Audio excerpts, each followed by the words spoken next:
Bu mövzu aktual mövzulardan biridir və son dövrlər çox belə deyək ki, müzakirə olunur.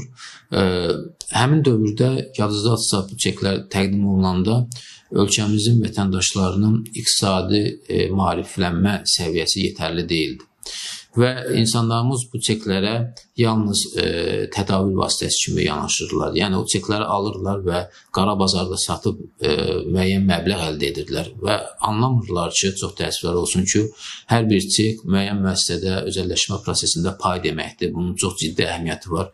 Bu gün qorunub saxlanılan çek 10 ildən, 20 ildən sonra, 30 ildən sonra daha ciddi şəkildə bir obyektə, müəssisəyə investisiya qoyulması üçün bir vasitəyə çevrilə bilər. Belə bir, onlar daha çox nağd şəkildə tədavülə üstünlük verirlər və təəssüflər olsun ki, həmin dövrdə bir çox əllərdə çeklər cəmləndi.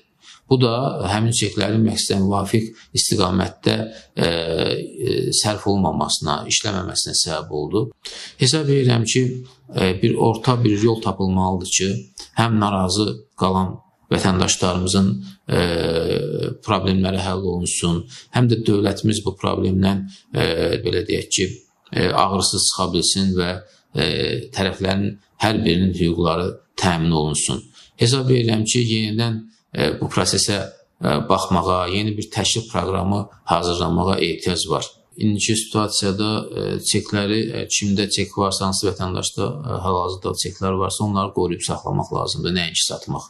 Çünki bayaq qeyd elədiyim kimi, 2000-ci illərin əvvəllərində belə bir səhv, belə deyək, yanaşma çox ciddi problemlə nəticələnir. Yəni, o dövrdəki vətəndaşlarımızın maarif səviyyəsi yetərli deyildi, onlar bu çekləri satdılar və indi də eyni prosesi keçməyə ehtiyac yoxdur. Gözləsinlər, yəqin ki, Azərbaycan dövləti müvafiq strukturlarımız bu istiqamətdə müəyyən qərara gələcəklər. Qərar veriləndən sonra hansı addımı atmaq artıq hər bir vətəndaşın öz hüququdur. Bu qərar veriləndə ki, çeklər girov qoyula bilər, həmin dövrlərdə bank sistemimiz o qədər inkişaf eləməmişdi. O dövrdən sonra müəyyən bir vaxt keçir və indi Azərbaycan bank sistemi, kommersiya bankları xüsusilə də formalaşmış bir səviyyədədir və girovları müəyyən edəndə də, girov seçimi həyata keçirdəndə də belə müxtəlif səviyyəli riskləri nəzərə alırlar. Yəqin ki, bankların öz yanaşması olacaq bu məsələdə. Çünki bankların öz hüququ var ki, nəyə girov götürüb götürməməyi müəyyən eləsinlər. Çeklərə gəlincə isə onları girov predmeti kimi yox, mən hesab edirəm ki, iş növbədə investisiya və pay subyekti kimi nəzərdən keçirmək lazımdır. Yəni, çek hər bir vətəndaşımıza müəyyən özəlləşdirmədə, müəyyən bir prosesdə iştirak etmək hüququ verir. Yəni, iş növbədə bu cür yanaşmaq lazımdır.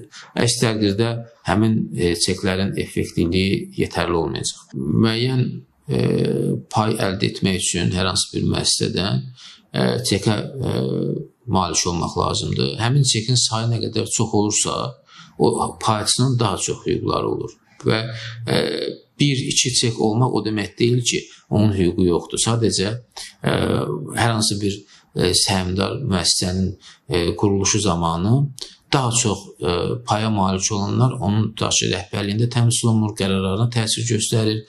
Az payla təmsil olunanlar isə həmin müəssisədə baş verən yeniliklərin, payların qiymətinin artmasının təbii ki, nəticəsini görürlər. Bütün variantlarda həmin çekləri satmaqdan çox prosesdə iştirakə üstünlük verməlidir vətəndaşlarımız.